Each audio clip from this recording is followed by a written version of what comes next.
Nouvelle avancée dans l'enquête sur l'attentat manqué de Villejuif. 2 hommes ont été interpellés dans la matinée par la police, soupçonnés d'avoir apporté une aide logistique à Sid Ahmed Glam. Cet étudiant algérien, arrêté en avril, est mis en examen pour l'assassinat d'Aurélie Châtelain, une professeure de fitness de 32 ans, et tentative d'assassinat pour un projet d'attaque contre une église à Villejuif.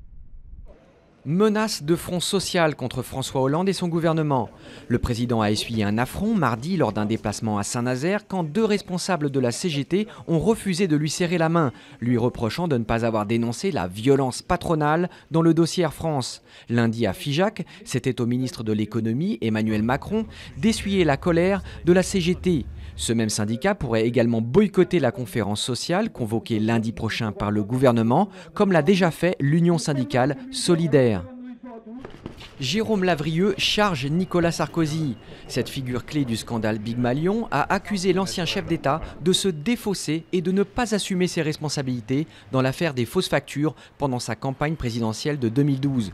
Pour le député européen, Nicolas Sarkozy continue de mentir en affirmant ne pas avoir été au courant de ce système frauduleux destiné à cacher l'explosion du budget de sa campagne électorale.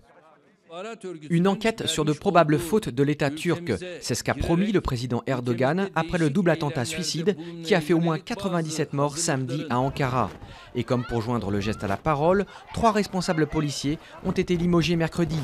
Très critiqué par l'opposition, le président Erdogan s'est aussi rendu sur les lieux de l'attentat pour se recueillir en mémoire des victimes.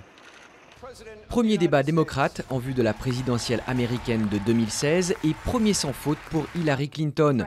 La grande favorite des sondages a fait preuve de calme et d'assurance face à ses 4 rivaux pour la primaire démocrate. L'ex-première dame et ancienne secrétaire d'État a même su faire rire son auditoire à Las Vegas et calmer la fougue de son principal concurrent, le sénateur du Vermont Bernie Sanders.